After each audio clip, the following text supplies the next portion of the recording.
Welcome to RGBA, colorful tech news and reviews. This is episode 70. My name is Alexandre Vallière-Lagacé, and I'm joined by my co-host, Tade Ménard.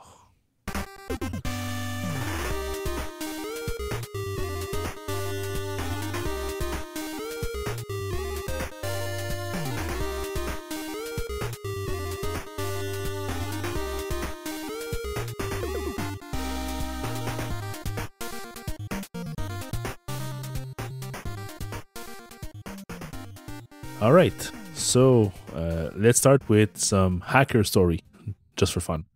The Face ID system, popularized by the iPhone X, recently released, has supposedly already been hacked. So there's a researcher who basically built I think it's a plaster mask of his face, and on which he basically printed like 2D images of his eyes, nose, and I think it's only the top lip, not the bottom lip.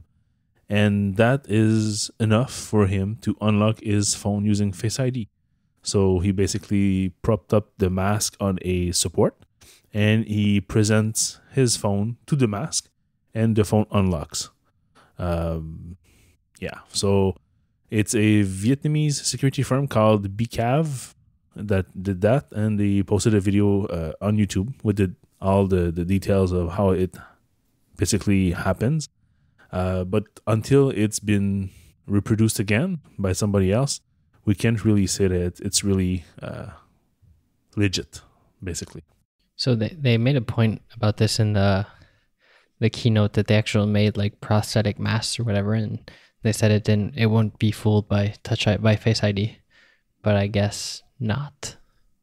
Well, it all depends on the precision and the face, perhaps also, depending on how many features your face has. If you have a face that is very, very, how can I say, like generic, varied, like not generic, but like specific, then maybe it's harder for a mask to reproduce your facial curves and your details. But if you have a face that is more generic, more closer to one of a store mannequin, maybe it's going to be easier for Face ID. So I don't know. In this case, I find it weird that he only used like the eyes, nose, and mouth, and there's like white plaster all around those features, which is basically just the minimum that Face ID needs, I guess, to identify you. But Face ID is all in IR, so I don't even know why those are colored. Technically, it's just like the face. Like, we don't care about the color, we don't care about nothing. Yeah, true. Still, I'm looking forward to see if this can be reproduced by somebody else, or if it's just a one-off, that it happened to work with this specific face and not another one. It happened every time with Touch ID, people like making fake fingers, so I don't really care, honestly. It was for sure going to be hacked if you want Face ID, or broken, or it's going to be failed or whatever, but it doesn't matter. In real life situations, like if somebody goes through the trouble of making a replica of my face and all that, well, I think they deserve to see what's in my phone. Yeah, and it's also the amount of work required to achieve such hack, or it's way too extensive for anyone. It's not the same thing as when a Samsung, you were just showing like a picture of yourself and it would unlock. That's not the same thing. This is easy to do. Anybody can print a picture. But to make a mask, to make a mold, and then to add on like your features on the mask, it's quite intensive, and I don't think none of us will ever be hacked this way. I didn't see if he talked about it, but did he talk about, did he teach Face ID, this new mask thing? No, he doesn't talk about that. So a real like legit video for me would have been the guy setting up Face ID with his face and then showing the mask. But what he did, he just showed the phone to the mask, and that's it. Like, there's no training going on. So maybe he trained this special face, and it also works with his face. I don't know. It's very weird. Because the way it works is, say I have an iPhone X and I bring it up to my face, and for whatever reason, it's not able to unlock using my face. And then I enter my passcode. it takes a second capture of your face and adds that to like the database of, yes, this is Tyler's face. So next time when I bring my phone up to my face, it's going to have this new information and it's going to be able to validate it not depending, but with this new stuff. So we don't know if you did this with the mask. Yeah, it's not mentioned, so we don't know. It works the same way, let's say, for example, if you shaved your beard, or if, let's say, you are now wearing a scarf that is hiding some of your mouth, if for some reason it doesn't trigger, you can always train it like that. So, yeah, I would be curious to see how we can reproduce his hack, or if it will be even reproducible, because maybe, like you said, maybe he trained the masks, but that's not a legit way of doing it. Moving on to a feature that people started to love and hate at the same time, the wireless charging for the iPhone 8 and iPhone 10. It was working. You usually have to place your phone very centered on those little mats, because if you move it like a few millimeters to either side, you can basically lose the connection and it won't charge your phone. The charging is also limited to 5 watts, but this has been changed in the latest beta, 11.2 beta update of iOS. Basically now you have the 7.5 watts that is unlocked by this software update. So this will help people charge their phone faster. Still doesn't help with the alignment of the phone on the pad, but it's still just a little step further down the road. So the example that somebody tried, basically he was charging his phone in about from 46% to 60% in over 30 minutes, and now he was able to go from 46 to 66 on 30 minutes. So a few percent faster, which equivalents to about 7.5 watts instead of 5 watts. So that's better. Also in 11.2 that just came out, well, the beta, at WWDC they announced Apple Pay through iMessage, and it's finally available. Obviously, it's only for the US to start.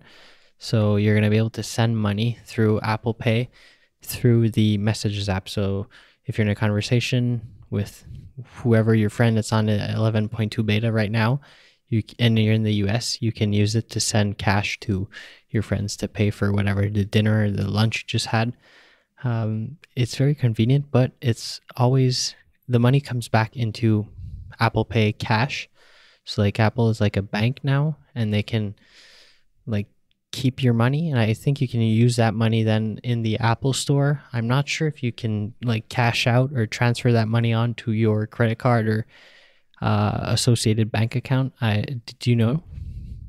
No, I think it's like you take like the PayPal approach, which is basically a way of holding on to your money until you want to do something with it. And the big advantage of doing this is while they're holding your money, they are making interest on it. And that's one way of making money. That's how PayPal got rich initially.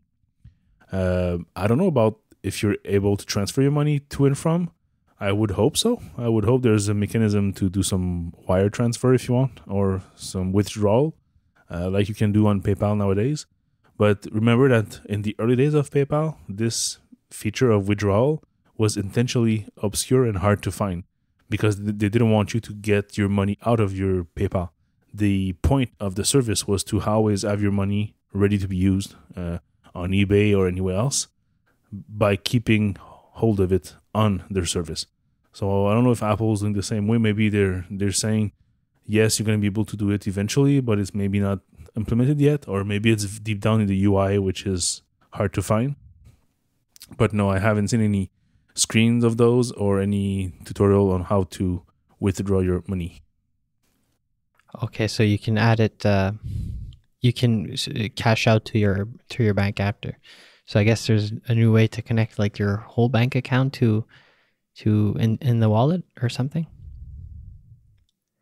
And it says debit card transactions via Apple Pay don't require a fee, but the same isn't true for credit cards. That's special. And also all the bubbles are black instead of blue or green. But it works through iMessage, so it's all going to be with your blue bubble friends. Okay, well, I'm looking forward to try this, but I don't think it's going to happen anytime soon. I know that the laws are very different between the US and Canada, and that's why PayPal took so many years to be able to offer the full range of service across the border. I don't foresee Apple going up north with this feature until maybe iOS 13. So, unless there's something special that they were able to streamline the process, but I don't see that until at least a year and a half more. We weren't so behind with the just general Apple Pay. So I'm hopeful that it's going to come soon. They also don't require, they don't need like a software update. It could just be flipped on. Yeah, but Apple Pay was going through the credit card companies. So they were standalone banks. So Right. and you don't have as much control to your money going to and from your credit card than you have with your bank account. So it's a bit different. And also, most of the people have bank accounts with the biggest banks. And for example, one of the biggest credit card was American Express, and they had a competitive advantage to allow that. Is Apple in a way? Is Apple no? Does the bank have some kind of plus value to work on that with them? I'm not sure, unless they use a standard way of transferring the data, well, the money. So it's still very fuzzy for now for me. So hopefully we'll learn more in the coming weeks. And yeah, hopefully we will be able to test it ourselves in a few months. So this year we have the MacBook Pro, the second year update of the new design, the new keyboard, the new screen, the new everything. And basically that laptop is loved for its looks, but it's not necessarily loved for its features. It lost a lot of ports. It has a new keyboard that not everybody loves. It's slimmer, it's lighter, fine. That's people like that.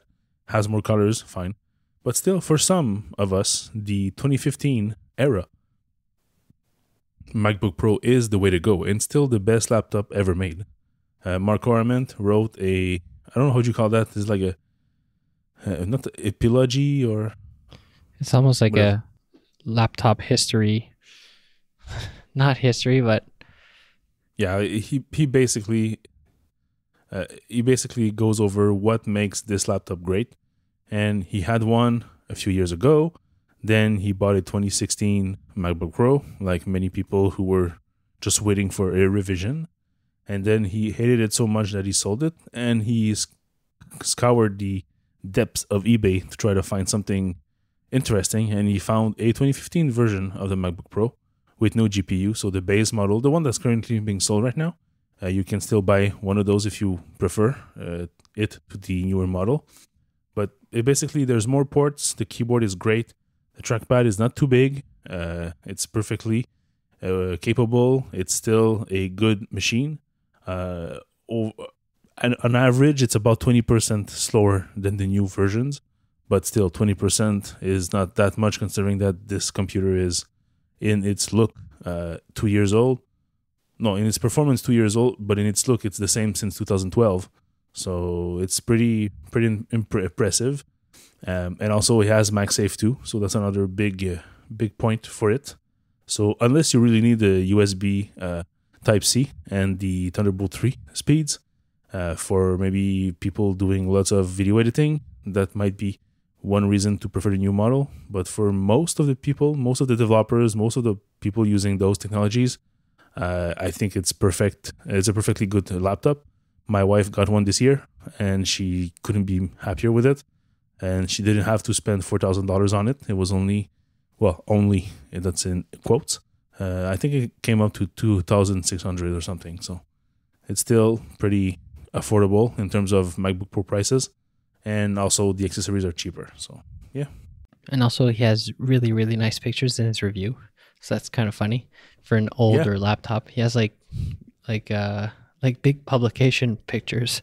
Like I'm sure pictures that beat the pictures that came out like in 2012 for whoever reviewed this thing, right?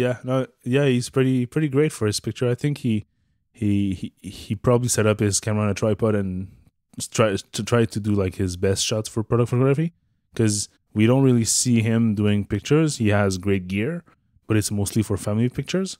But in this case, it was pretty nice to see everything close up. And as we can see, his mic is perfect condition. There's not a scratch. It's perfect. There's not a bump, nothing. So yeah, it's pretty impressive. I know Marco is a good photographer, but product photography is not necessarily easy. The light source, the light is not always easy to control, and I think he did it well. And also, I think he bought 3 like current generation MacBooks, or at least 2. Oh yeah, I can't follow. He bought so many. It's crazy. But I remember he bought the original, like the YouTube review he did of the 15-inch with the touch bar, and then he bought an Escape. Yeah, and then he bought another touch bar. No, 13. Because now the Escape, Mike Hurley has the Escape right now. Yeah, I think that's his last one. But I think he bought another one for the beach house this summer or whatever. Probably. I don't know. Hey, it's hard to follow. Yeah. All right. So moving on to another type of news. Star Wars fans rejoice. The writer-director Ryan Johnson, who basically took over the last episode of the 9-episode saga, basically will start a new trilogy of his own. So he took over because there was some disagreement on the scenario and the angle that the previous producer was taking the show. And he basically was asked to take over and finish this 9-part movie series. And since he's done with that right now, they're basically discussing the future of Star Wars, and he basically was offered the role of writer-director of a future trilogy or set of movie. I don't know if they're going to come in packs of 3 or something else, but the universe will continue to grow. I guess that's good news, or not? Yeah. Well, depending what you think of the new movies. Yeah, that's the thing. But they wasted so many decades between the old movies and the new one that it just makes sense that we have something else. Like, I like the idea of putting a movie every 2 years and putting a story in between. So that's nice. I would take more. I would take a TV series. I've said that since I was a kid. When I was fed up of watching my Star Wars VHS after watching the movies maybe 50,000 times, I discovered Star Trek, and I said, wow, this is great, because if I really like this, there's like already over 200 episodes I can watch, because there were series from the 70s all the way to the 90s. I think we were at the second series with the Next Generation, and then I really, really jumped on it during the Voyager's years. So there was already 4 series I could watch of Star Trek, which is from 3 to 7 seasons, so each. So I had lots of stuff to watch. So my hope is that Star Wars continues as movies, yes, has stories because they can develop the characters, but I would also love to see a movie, maybe a spin-off or something, in a TV series format. So perhaps a long story cut in pieces with small adventures in the middle for each episodes. Yeah, but don't you think it's going to get like not tainted, not tainted. What's the word I'm looking for? Like if there's too much, it's going to be watered down or whatever. Like, because right now there's only like 3 real Star Wars movies if you talk to like the purists or whatever. But if we end up having like 12 or 15 movies, it's not going to be the same, no? Well, it depends if it becomes a mass product instead of something that is created with care. I don't think we can say that there's too much Pixar movies. There's a few that are not as great as most of them, but overall they're pretty great, and I don't think they should slow making those movies. And for the same thing with Star Trek, there are so many series. It took different angles over the decades, and it's always a show that was kept fresh for its for the time it was broadcasted. So I'm sure that for Star Wars it would be the exact same thing. So they would take great care of making the movies, and TV shows, and this would be just perfect. Side note, we just learned today that there will be a Lord of the Ring TV series. The Amazon purchased the rights for that. So that's one other big saga that was cut in multiple movies that is basically done because the books were all that there was to make. But now they're starting a brand new TV series with probably a spin-off, probably stuff that happened before or after. So yeah, I think it's great. Yeah, they saw like Game of Thrones and like how huge it is, and they're gonna jump on this too. I think with Lord of the Rings, it's the same kind of show, if you want, not the same kind of show, but same kind of universe. Yeah, exactly. It's a medieval tale, if you want, and Tolkien's world is so wide that it's even wider than Game of Thrones, and there's lots of potentials, and it will be, I hope it's going to be great. The backstory, the back catalog of data regarding the different families in Lord of the Rings is amazing. All the history going all the way back to the gods and the semi-gods and everything. This is quite intense, so there's lots of material to make something great out of it. Yeah, I just feel like everybody's trying to make a franchise like they've done with the superheroes lately. Well, yeah, because it's always a matter of if you can make something once and have a great success, then you unlock future levels of money for that's how it works. Like you cannot bring one single idea to the table and hope to get $400 million from the studios to create your idea. You have a smaller budget, and then you have to prove that your idea works. And if your idea works and is well received, the best thing you could do is make a sequel. And if you can make a trilogy, it's even better. So that's why they did so many Iron Mans, and that's why Marvel is going one superhero after another, and they're just going through their back catalog, and then they mix the timelines and they mix the different characters' path, and then they have nowadays we have the Avengers. So it's like 5 heroes in one single movie. So, and that's gonna be the same thing for DC, and that they have all this material that they can use. And it's just a matter of doing it, basically. Yeah, and they're doing the same thing with the TV shows. They have TV shows, movies, it's all over the place. Yep, exactly. I'm fed up. I'm fed up of superheroes. It's done. Yeah, well, for me, it's still fun to watch. I'm saturated. I don't look forward to those like I used to look forward to the Lord of the Rings movies or to Star Trek TV series. These things, I really look forward to them, and I really want more. Superheroes movies, if tomorrow you would tell me that it was done, there was nothing else, I wouldn't be less happy or more happy. I don't care.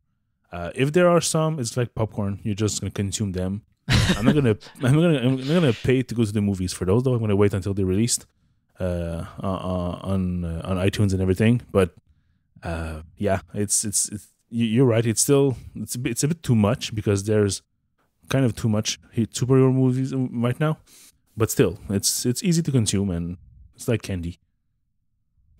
Moving on to another type of media, the podcast, like the one you're currently listening. There was a post on BuzzFeed by Dori Shafir about people listening to podcasts at super fast speeds. So they interviewed a bunch of people who are using Overcast and similar apps to basically speed up the speed of their listening, and they are able to consume whole series of podcasts, whole back catalog in a matter of days or weeks. For example, I know you don't use really the speed multiplier. You only use Smart Speed. I'm crazy and I go to 2x now. That's where I am right now. And there was one interesting quote that Marco Arment said that for Overcast, only around 1% of listeners use speeds of 2x or higher. So I'm in the 1%. Yay. But that's not good. That doesn't mean it's good. I know. It's just the old adage that faster is always better. But For me, it's because I have so much content to listen to that if I don't do this, I'm never catching up to the current week release. Week over week, I'm never able to finish my queue. And if I take vacations, for example, that's the best example, then I have like a back catalog of like 30 to 50 shows to listen to. And it takes me months to go through them and basically catch up. So What's wrong with that? well, if I go too slow, there'll be just too much shows, and I don't want like skipping episodes. So I just don't like the distortion of the voice. That's it. Like the Minnie Mouse and Mickey Mouse voice or Chipmunk voice or whatever you want to call it. well, you don't get it with Overcast because it's well done. The way that he basically speeds it up is he doesn't change the tempo of the voice, so you still have the same voice. It's just that it's much faster. And at first, it's hard. And I started with Overcast when I got the smart speed on. I started just 2 bars above 1x. And then over time, added 1 more. And then, I was on vacation and I came back. Then I had to catch up. So I went a lot higher than what I was used to. And I was able to catch up. And I brought it back after that. But now my regular listening speed is either 2x or just 1 bar under 2x. Do you turn it down for shows you appreciate more or shows you really want to listen to, or it's just full blast all the time? Full speed? No, full blast, because for me it's the same. Like I don't think that I have a degraded experience. For me, I hear the same content, I hear the same jokes. I think I'm just used to it. So when they say that people go like up higher than 2x, at first I was thinking that it made no sense because it's way too fast. But looking at where I am right now, I might not go over 2x, but I can understand people that go up to 10x because that's one crazy step further for me. There's an app called Rightspeed, which allows you to go from basically 1x to 10x. So that's quite intense. So you're still at just smart speed and 1x? Yeah, basically? I just checked smart speed and 1x. Let's check here. Yeah, see, I'm just one tick below 2x right now. Probably because I had to slow it down because I was listening to something that was a bit spoken faster. So that's why I'm still like in between 2x and 1 step below. Just that's my sweet spot in the middle. And how many hours have you saved with smart speed? Yeah, but that's just smart speed. Doesn't include. Oh no, that doesn't include your faster 2x. Nope. Okay, so no, just 243 hours. Okay, 264. You're still ahead. Jeez. Okay, yeah, but it doesn't count all your extra. No, yeah, no. Right, because I thought it included your extra, so I was gonna say you might be like miles ahead of me. Yeah, because I have way too many shows that I'm subscribed to. So yeah, in one single week, I can probably listen to maybe 30 shows, I think. The smart speed king is Angelo, our friend Angelo on Twitter from Double Density Podcast. Double Density. It makes it makes no sense. Last time I asked, I think he's at, let me see, he was at 807. Jesus. That was 47 days ago. Yeah. But it always depends on, I know he listens to it at work while working. So he has like a good solid 8 hours per day. I don't do that. So I only do it like in the mornings and on my commute. And also when I am outside in my yard doing something like cutting the grass or whatever. That's when I put my noise cancelling headphones, and that's where I can really like plow through maybe 4 or 5 episodes at once. But yeah, he doing like what he does with 8 hours per day. It's crazy. But there's lots of content. There's always new shows, always new series, and there's also a ton that were released in the past that are still there. So if you want to consume, it's like Netflix. There's thousands of shows to watch. All right, so moving on to Rumors Corner. My favorite corner. Oh yeah, the best one. So the first one is, of course, now we have new iPhone 10s, iPhone 8 and 8 Plus. So we're done. No more rumors. Of course not. our favorite analyst of them all, Min-Chi Kuo from KGI Securities. He basically already is out with one more rumor. Basically, he announces that in 2018, there will be three iPhone 10 size. Not just one, not two, but three. So there will be a 5.8 OLED screen, which is, I think it's the current size, right? Right. This is the current iPhone 10. So that format stays. Then there will be one slightly larger 6.1 inch, which will not be an OLED, which will be a LCD type with the notch. And then there will be a third size, which is 6.5 inches. And now an OLED. So it's like a regular, a plus, and a plus plus. But I'd be really surprised if they released three. Like three is so close. Like pick two, okay. Like pick the smallest, the 5.8, the current one, and then this big, humongous 6.5. But I wouldn't see the like. How do I choose? I can't. How can someone choose between those three? It would be very hard for Apple to make up a story about why do you need the 5.8 versus the 6.1, or if you're more of a plus type, why would you get the 6.1 when you can get a 6.5, especially if it's OLED? So yeah, this makes no sense for me. I envision easily like a plus size iPhone 11 if you want. That makes sense for me because it's now skinnier in your hands, and I can see it being bigger, wider, and a bit longer. But like a half step, I don't understand. Unless that 6.1 is the new plus, the new like 8 series, 9, well, now 11, I don't know how to call it, but basically the non-notch version of the phone with a home button. But yeah, it's very weird. So these rumors at this time of year, they usually are far from true, because they are basically just some manufacturers said to this guy that he got an order to create such size of screen for Apple. And of course, Apple is already hard at work with the next version and the next version.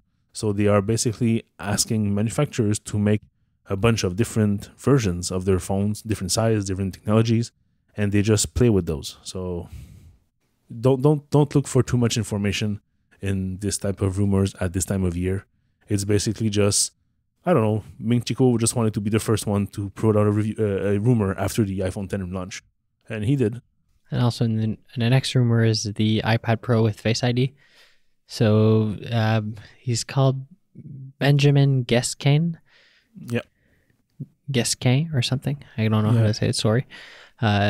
He did renders of a like bezel, not bezel-less, but the bezel looks a lot like the Samsung Galaxy S8 thing. Yeah, like the latest, greatest Samsung. So just like tiny little bezels on the big iPad, which would include a notch to include Face ID. I always forget how they call it. What's the like technical name for the notch? Like face system. Let's call it the rig. The rig. Yeah, but what Benjamin shared was basically 3 concept photos of an iPad Pro with Face ID, but there was no notch. The reply from Alexei was basically, I fixed it, and I just added a notch to it. So I find it very funny because like such a big notch on such a big device makes no sense, because there's more space, so that little border around is big enough to hold every Face ID component. So we don't need a notch per se, unless there's an aesthetic reason for that, and which might be the case. I don't know if Apple wants to go all in with that new iconography with the rounded rect with a notch, but perhaps they will, perhaps they won't. The only thing that bugs me with those designs is the edge is so small that where do I put my thumb? I need to hold the iPad some way, and I cannot just hold it in my hand the same way I hold my phone. So I need like a big ledge for my thumb to rest. So to do what? To hold it.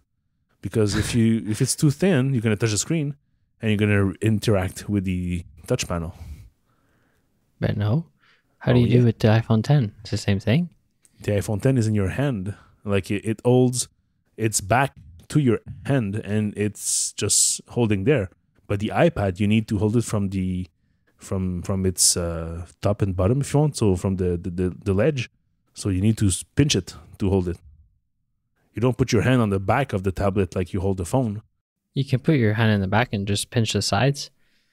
But that doesn't work like that. It's not going to be holding steady with those big 10.5 inch and 12 inch. It's way too big. It's going to work. No, it's not going to work.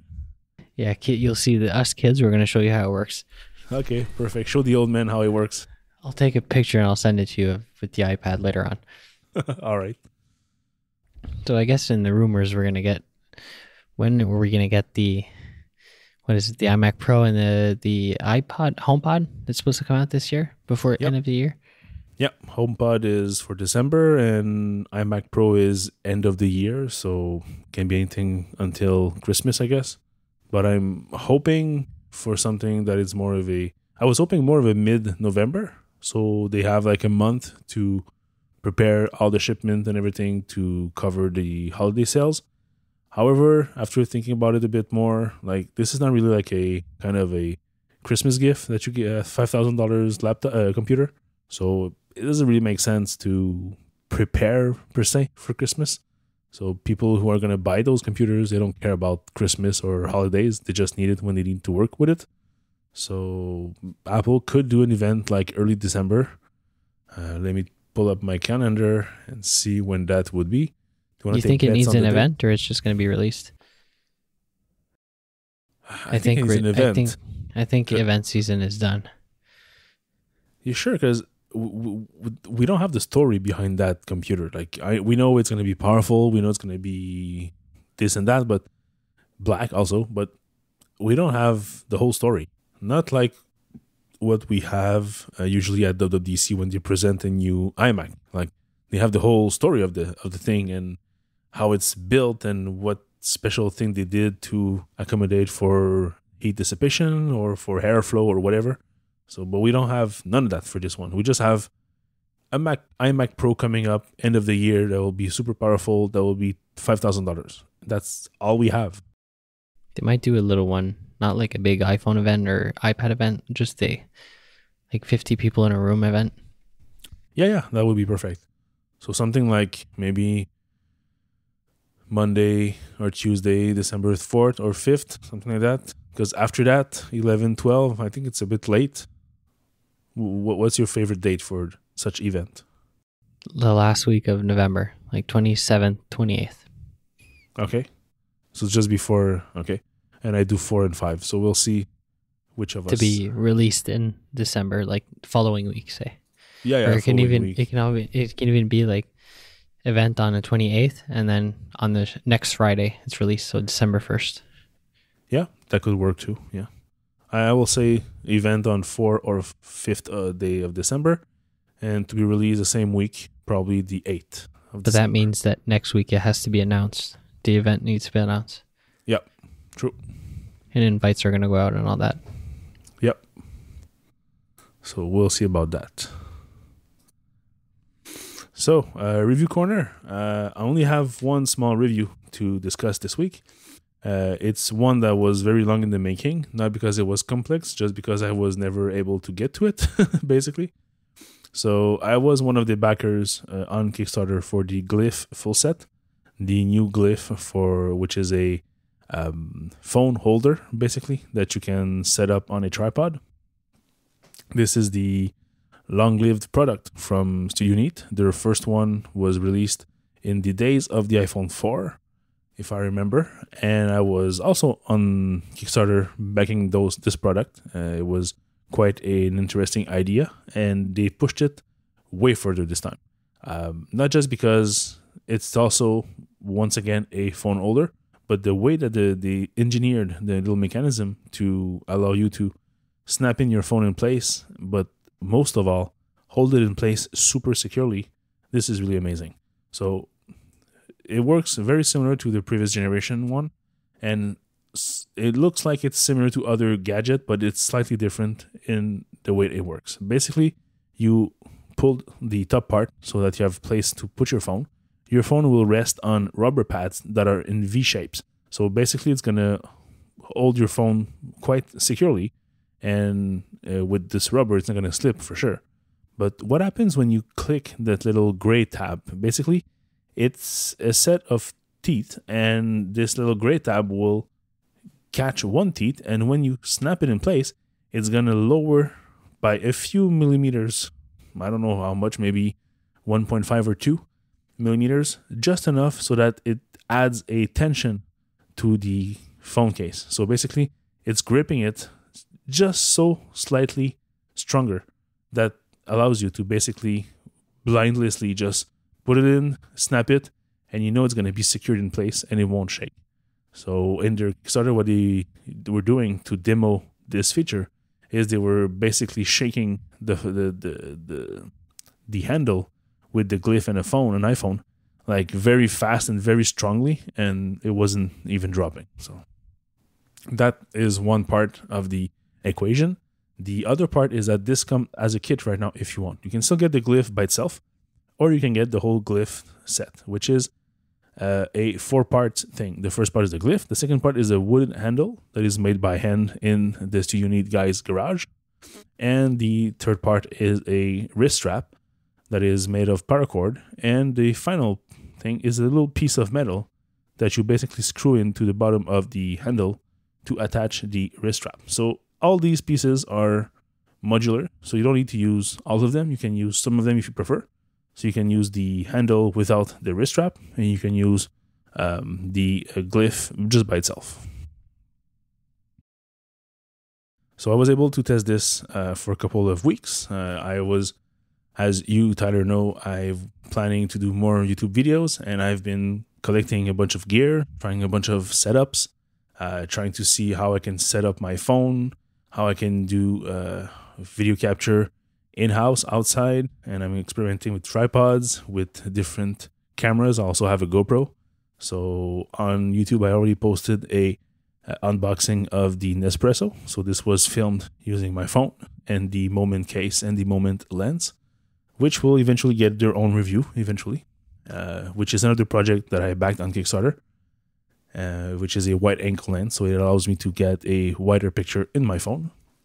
I've also did a extraction of an espresso from the machine using my phone, my Sony camera, and my GoPro, 3 different angles, and I did the edit to show the extraction from different angles. So just a few, usually call them tech demos if you want, but so it's just a way for me to just experiment with those things. So basically this little glyph thing was used for all of these, because it's easily attached to a tripod, and it can be also attached to the handle. It's much more stable, so you can do much better shot.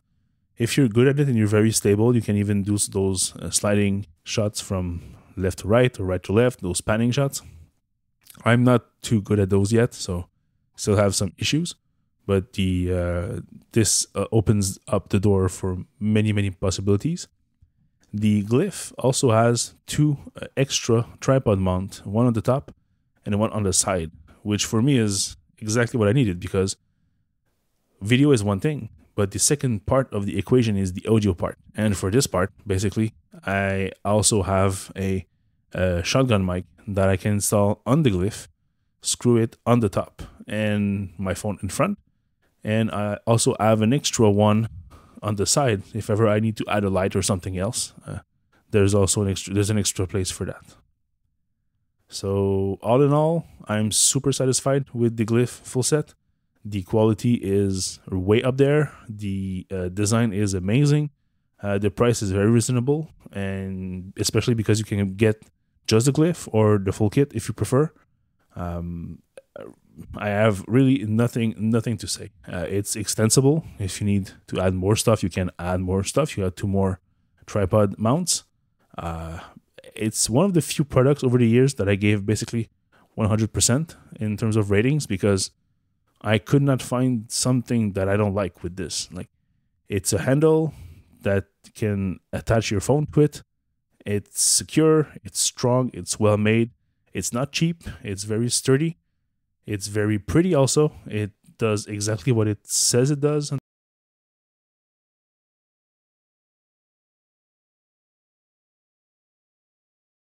I have no questions.